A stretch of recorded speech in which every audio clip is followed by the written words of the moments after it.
The alarms echoed through the corridors of New Geneva Medical Station as another transport ship docked. Nurse Hannah Kim was finishing her shift when she heard the commotion.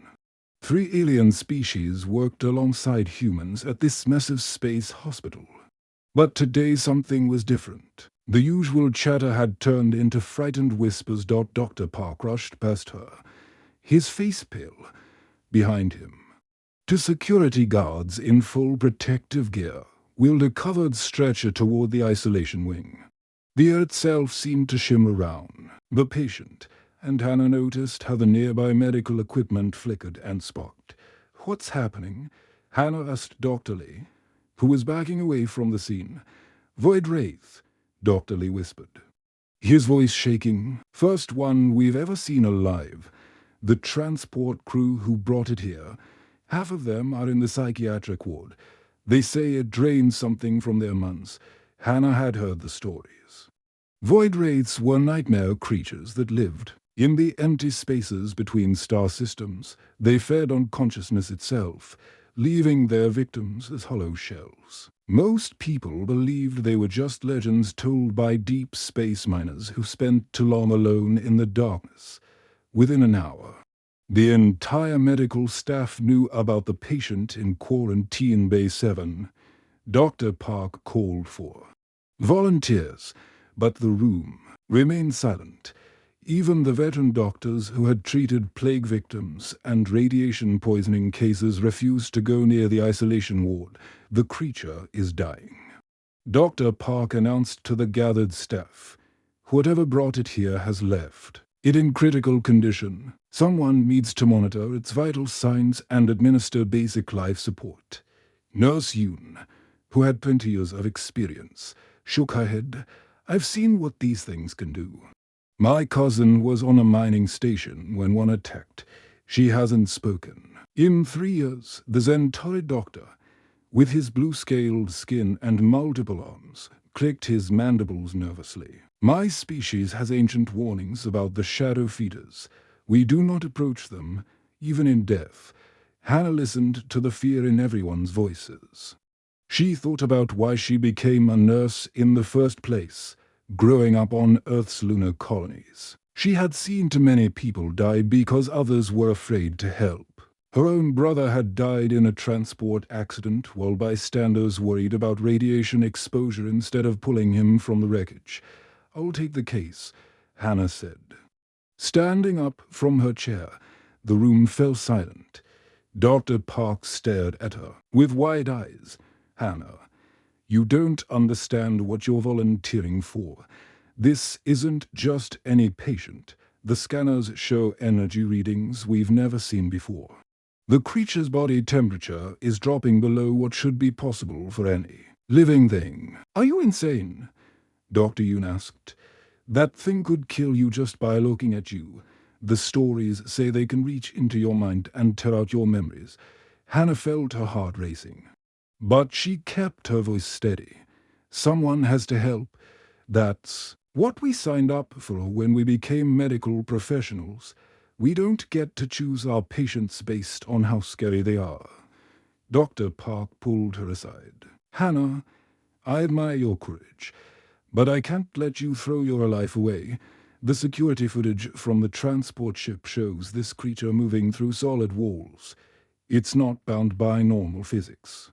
"Then maybe that's exactly why it needs medical help," Hannah replied. "If it's dying, it can't be that dangerous right now." The debate continued for another hour, but Hannah's mind was made up. She suited up in the station's most advanced protective gear. Checking every seal twice, the suit's internal systems hummed with power designed to protect against radiation, toxic gases, and energy weapons. As she approached Quarantine Bay 7, the corridor lights began to dim, the temperature dropped noticeably, and frost formed on the walls. Her suit's sensors were going crazy, detecting energy patterns that didn't match anything in the medical database. The door to the isolation room was 3 feet of reinforced titanium with energy barriers that could stop a plasma blast. Hannah placed her hand on the scanner, and the massive door slowly slid open. Inside, the room was darker than it should have been, as if the light itself was being absorbed. On the medical bed lay a figure wrapped in what looked like living shadow. The robes seemed to move on their own, flowing like liquid darkness round a humanoid form. The patient's breathing was barely detectable, shallow and irregular. The medical monitors showed vital signs that made no sense, a heartbeat that registered in impossible frequencies. Brain activity that spiked and faded in patterns no human or known alien species had ever displayed. Hannah approached the bed carefully, her hands trembling slightly as she reached for the scanner. The moment she stepped within 3 feet of the patient, the shadows round him recoiled slightly, as if sensing her presence. "Okay," she whispered to herself. "Let's see what you really are." She began her work, determined to save a life that everyone else had written off as impossible.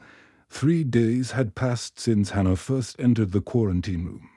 The medical station buzzed with rumors about the mysterious patient, but she ignored the whispers. Every shift brought new challenges as she worked to stabilize the dying figure on the bed. The patient's vital signs were unlike anything in medical textbooks. His body temperature fluctuated between freezing cold and normal human warmth. Sometimes the shadows round him would pulse like a heartbeat. Other times they would spread across the walls like liquid smoke. Hannah had to constantly adjust the room's environmental controls to keep the medical equipment functioning. On the second day, she noticed something strange. When she spoke softly while checking his for drip, the shadows would calm down. When the alarm systems blared in the corridor outside, the darkness would surge violently, causing the lights to flicker throughout the entire medical wing. Dr. Park visited twice daily, always through the observation window. Any changes? He would ask through the intercom. "His breathing is getting stronger," Hannah reported, "but the energy readings are off the charts, whatever those implants in his head are made of. They're not showing up on our scanners." The other nurses thought she was crazy for spending so much time with him. During her breaks, she could hear them talking in the cafeteria. "She's been in there for hours each day," Nurse Yoon said. "That thing is probably feeding on her life force. She looks tired all the time now." Hannah did feel exhausted, but not because of any supernatural drain. The patient required constant monitoring. His body would sometimes phase in and out of solid matter, making it impossible to attach normal medical sensors. She had to improvise with quantum field detectors borrowed from the station's physics lab. On the third night, everything changed. Hannah was adjusting his medication when she heard a sound that made her heart skip. It was barely a whisper, but definitely a voice. "Water," came the weak request. Hannah nearly dropped the medical scanner. She leaned closer to the hooded figure, her hands shaking. "Did you just speak?" The figure's head moved slightly, a barely noticeable nod. The shadows round him swirled more gently, like they were responding to his consciousness returning. "Please," the voice came again, stronger this time. "Don't let them see." Han looked toward the observation window where she knew security cameras were recording everything. She moved to block their view and carefully lifted a cup of water too. Where she thought his mouth might be, under the hood, the liquid disappeared, absorbed somehow by the shadows themselves. The patient's breathing became more regular, and for the first time since his arrival, the room's temperature stabilized. "Who are you?" Hannah whispered. The hooded figure was quiet for several minutes. Then, with tremendous effort, he raised one shadowy hand toward his face.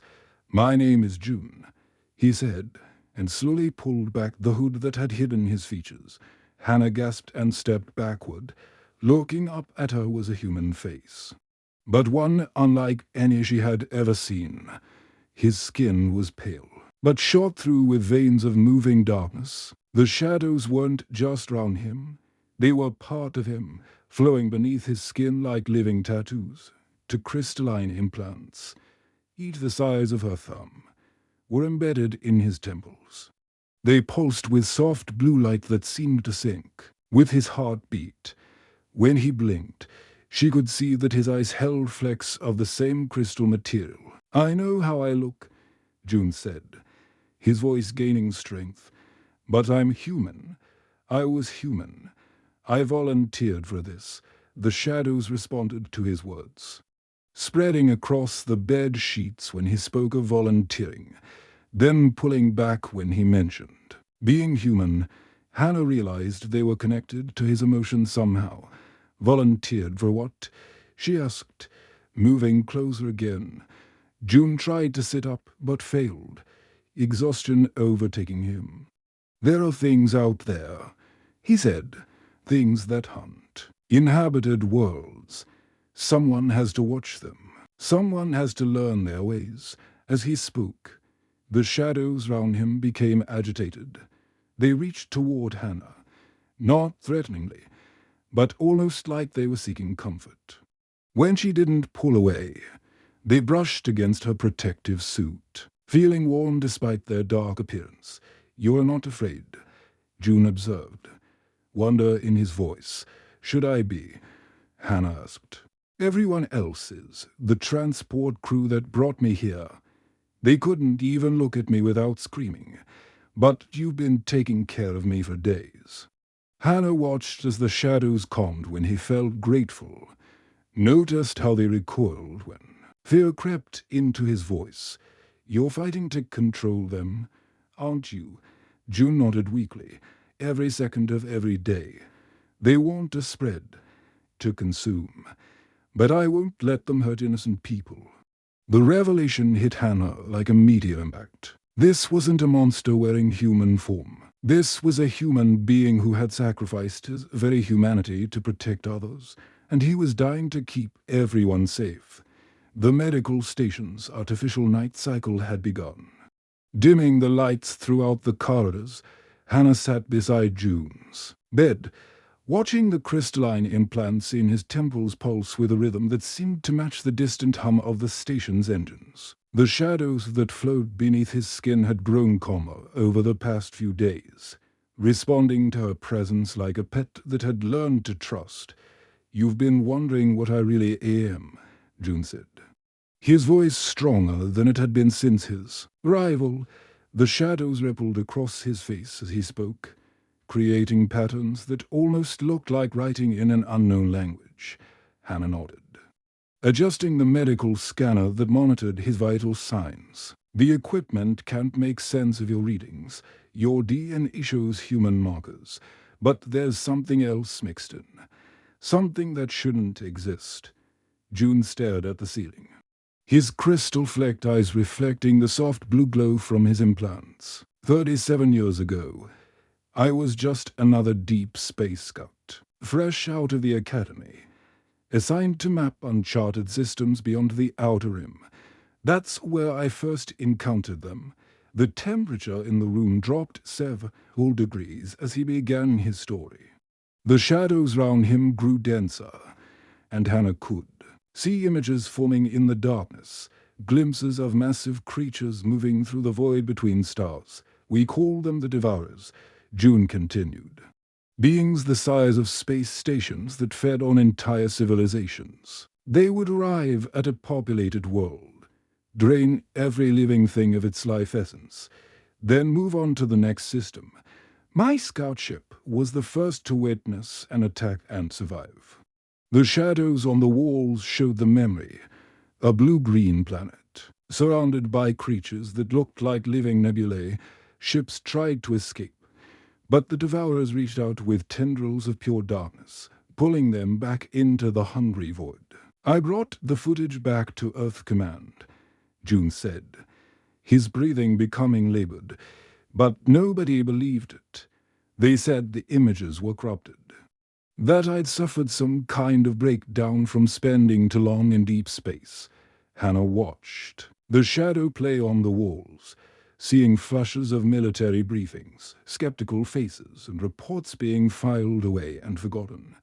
"But you kept investigating." "I had to." 3 more colonies went dark while Earth Command argued about budget allocations. I knew the Devourers were real, and I knew they were coming for us eventually. The room's environmental systems hummed louder as they struggled to maintain stable conditions. June's emotional state was affecting the very air on them, creating pockets of altered space-time that made the medical equipment spark and flicker. That's when I met Dr. Choi, June continued. She was working on a classified project, a way to modify human beings to survive in environments where normal physics don't apply, places where the Devourers lived. The shadows formed new images, a secret laboratory hidden in an asteroid field. Scientists in radiation suits working with substances that seemed to bend light round them. Hannah saw a younger version of June lying on an operating table, his body being injected with something that looked like liquid starlight. The process took 3 years, June said, his voice growing weaker. They had to replace parts of my nervous system with quantum crystals, inject my bloodstream with shadow matter harvested from the edge of black holes. Each procedure brought me closer to death, but also closer to being able to exist in the spaces between dimensions. Hannah checked his vital signs, noting how his heart rate spiked whenever he talked about the modifications. Why did you volunteer for something so dangerous? Because someone had to, June replied simply. The Devourers communicate through frequencies that human technology can't detect. They plan their attacks across multiple dimensions simultaneously. The only way to spy on them was to become something that could exist in their realm. The shadows round him suddenly writhed in apparent agony, and June's body convulsed on the medical bed. The crystalline implants in his temples flared bright blue, and for a moment, Hannah could see through his eyes, vast creatures moving through cosmic voids. Their thoughts like acid burning through reality itself. For 28 years I lived among them. June gasped as the vision faded. I learned their language, understood their hunting patterns, discovered their weaknesses. I sent intelligence back to Earth through quantum transmissions that took months to reach our space. 28 years, Hannah whispered, trying to imagine the psychological toll of such an existence. But on my last mission, something went wrong. I was infiltrating a Devourer nest near the Horsehead Nebula when they discovered what I was. They couldn't kill me outright. The modifications made me too alien for their usual methods. Instead, they injected me with entropy venom. The shadows beneath his skin began to move erratically, and Hannah could see the poison spreading like cracks through glass. His body was literally breaking down at the molecular level. The venom destroys the bonds between dimensions, June explained, his voice becoming urgent. I'm dying. But worse than that, I'm carrying information about a massive invasion fleet. They're planning to attack 12 human colonies simultaneously. Millions of people will die if I can't get this intelligence to Earth Command. The alarms started blaring at 03:00 hours. Hannah rushed into the quarantine room to find June's body convulsing violently on the medical bed. The shadows beneath his skin were spreading like cracks in ice, and the crystalline implants in his temples flickered between blue and angry red. His cellular structure is breaking down, Dr. Park announced through the intercom, watching the readouts from the observation room. Whatever that poison is, it's accelerating. Hannah checked the monitors, her heart sinking at what she saw. June's life signs were failing across the board. The entropy venom was winning, dissolving the quantum bonds that held his modified body together. Hannah, June whispered, his voice barely audible over the medical equipment's warning beeps. I can feel it spreading. Maybe 2 hours left, 3 at most. The shadows round him had begun to leak from his body, pulling on the floor like spill ink. Where they touched the metal walls, frost formed in strange geometric patterns. The room's temperature was dropping fast, and ice crystals were forming on the medical equipment. There has to be something we can do, Hannah said, frantically adjusting. His foot drip and trying different medications, some way to slow the poison down. June shook his head weakly. The data, Hannah, that's what matters now. 28 years of intelligence about their invasion plans, fleet positions, attack patterns, the locations of their forward bases. It's all stored in my neural implants. He raised one trembling hand toward the crystalline nodes embedded in his temples. I can't transmit it normally. The quantum encryption requires a direct neural interface. Someone has to connect with my implants and download the information manually. Then we'll get Dr. Park to do it, Hannah said. He has experience with neural interfaces. No, June said urgently. It has to be someone I trust. The connection isn't just technical. It's mental. You'll see everything I've seen. Experience everything I've experienced. The human mind wasn't designed to process images from other dimensions through the observation window. Hannah could see Dr. Park frantically working at a computer terminal, trying to establish a remote connection to June's implants. Security Chief Kang was there too, along with 2 armed guards. We're detecting massive energy buildups. Dr. Park's voice crackled through the intercom. The patient's implants are overloading. We need to evacuate this section. June grabbed Hannah's wrist with surprising strength. They want to abandon me. Let me die with the information still locked in my head. But those colonies, millions of innocent people, the shadows beneath his skin pulsed with his rising desperation on the walls.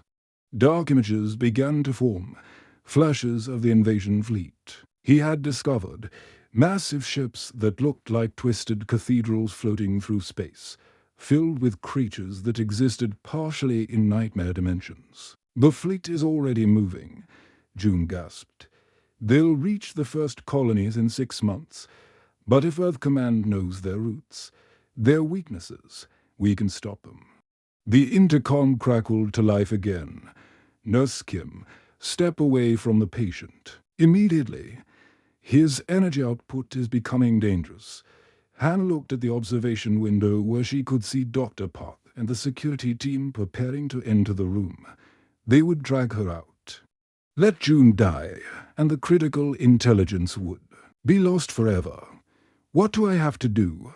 She asked. June's crystal-flecked eyes met hers. Place your hands on both implants simultaneously. The connection will be instant, but the download could take several minutes. You'll see things. Terrible things, the mind cities where the devourers breed, the corpse worlds they've left behind. Some people who've witnessed what you're about to see have never recovered. The quarantine room door began to unlock as the security team prepared to enter. Hannah had seconds to decide. Those colonies you mentioned, she said. How many people? 12 worlds. Roughly 50 million civilians. Hannah thought about her brother, who had died because people were too afraid to help. She thought about the children on those distant colonies, playing in their homes, unaware that monsters from another dimension were coming for them. Tell me exactly what to do, she said. The door burst open as Security Chief Kang and his team rushed in. Nurse Kim, step away from the patient. Instead, Hannah placed both hands on the crystalline implants embedded in June's temples. The moment her skin made contact, electricity surged through her nervous system like lightning striking her brain. Reality exploded round her. She was suddenly flying through space at impossible speeds. Watching fleets of nightmare ships moving between dimensions, she saw worlds being consumed, their populations drained of life in minutes. She witnessed the Devourers' planning sessions, conducted in languages that hurt to understand. The security team tried to pull her away, but some kind of energy field around the implants held them back. Download at 40%. June's voice echoed inside her mind. Hannah experienced 28 years of horror in compressed time. She saw the secret bases where the Devourers bred their offspring. The dimensional gateways they used to travel between galaxies, the weaknesses in their seemingly invincible ships, 60%. Hold on. Hannah. Her consciousness was being stretched across multiple dimensions simultaneously. She could feel her sanity beginning to crack under the weight of impossible knowledge. 80%. Almost there, through the connection. She felt June's life was fading. His heart was stopping. His brain activity falling to zero. Download complete. His final thought whispered through her mind. Hannah collapsed as the neural link severed. The crystalline implants going dark forever. The neural download had taken 3 days to fully process. Hannah spent those days in the medical station's recovery ward, her mind slowly organizing the massive amount of information June had transferred to her.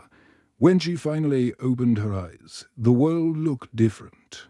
She could see energy patterns that had been invisible before. The walls of the medical station pulsed with quantum frequencies, and she could sense the emotional states of everyone round her like colors in the air. Most shocking of all, she could see through certain disguises that her normal human eyes would never have detected. Dr. Park ran countless tests, trying to understand what had happened to her. Your brain activity shows patterns we've never recorded in humans, he told her.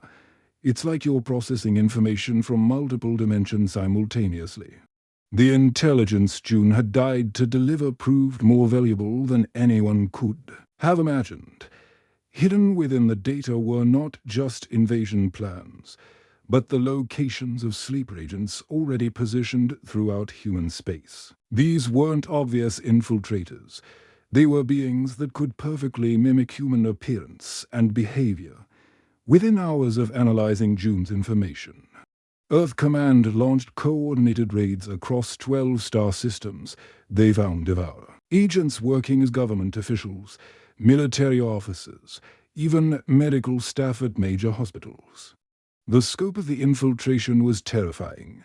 The invasion had been planned from within human society itself, but the most disturbing discovery came when Hannah was reviewing security footage from the past month. Using her new abilities, she could see energy signatures that revealed hidden shapeshifters among the medical station's own staff. Dr. Yoon, who had been so afraid of treating June, wasn't human at all.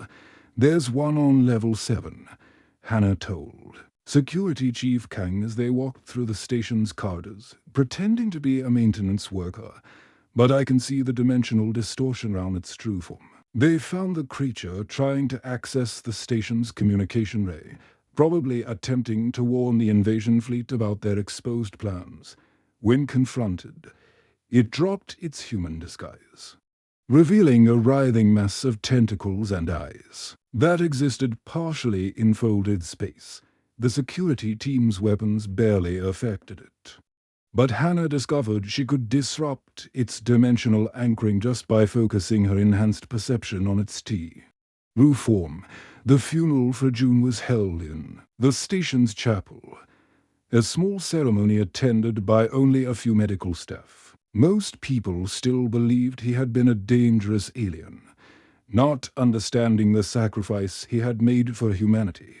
Hannah stood alone beside his coffin, wondering how many other secret guardians had died unrecognized. And UNREMEMBERED. As the service ended, a woman approached her. She appeared to be in her 50s, with silver-streaked hair and eyes that seemed to hold depths of experience. Something about her presence felt familiar, like an echo of the sensations Hannah had experienced during the null link. My name is Sue, the woman said quietly. I worked with June before he began his final mission. Hannah studied her, using her new abilities to sense the woman's true nature. Like June, Sue had been modified, though her alterations were different, where June had been connected to shadow and void. Sue seemed to exist partially in quantum probability space. He chose you, Sue continued. The neural link wasn't just about transferring data. June used his last moments to pass on his abilities, his knowledge, his mission. You're one of us now. Whether you wanted to be or not. One of what? Hannah asked. Though she suspected she already knew the answer. The Watchers. Humans who've been modified to fight threats that normal people can't even perceive. We guard the spaces between dimensions, monitor the cosmic predators, and eliminate infiltrators who slip through our defenses, suggested toward the chapels. Viewing port, where stars glittered in the eternal night of space. There are 47 of us scattered across human territory. Each one volunteered to give up their normal lives, their connections to family and friends, to protect people who will never know we exist. Hannah thought about her life before meeting June, her apartment on the medical station, her routine shifts, her plans to eventually transfer to a hospital back on Earth. All of that seemed impossibly distant now, like memories from someone else's life. The invasion fleet is still coming, Sue said. June's intelligence bought us time, but the Devourers have backup plans. They've been hunting inhabited worlds for millions of years. They don't give up easily. Through the viewing port, Hannah could see a transport ship approaching the medical station. Using her enhanced vision, she spotted 3 passengers whose energy signatures didn't match their human appearances. More infiltrators, trying to blend in with legitimate travelers. I can see them, Hannah said, pointing toward the incoming ship. The shapeshifters. They're everywhere, aren't they? Sue nodded grimly. That's why we need people like you. People willing to sacrifice everything to keep humanity safe. Han looked at a reflection in the viewing port's glass. Her eyes now held flecks of the same crystalline material that had been embedded in June's temples. She was no longer entirely human, but she was still human enough to care about protecting the innocent. What happens to my old life? She asked. You disappear, Sue said simply. Hannah Kim, the nurse, dies in a transport accident or gets transferred to a distant colony. Meanwhile, someone new takes her place in the shadows, hunting monsters that most people believe are just stories. The choice wasn't really a choice at all. 50 million people in those 12 colonies were still in danger. Countless more threats lurked in the spaces between stars, waiting for their chance to devour human civilization. Hannah Kim walked away from everything she had ever known, following Sue into the darkness where humanity's true guardians waited. Behind them, the stars continued their ancient dance, unaware that a new protector had joined the Eternal Watch. The end.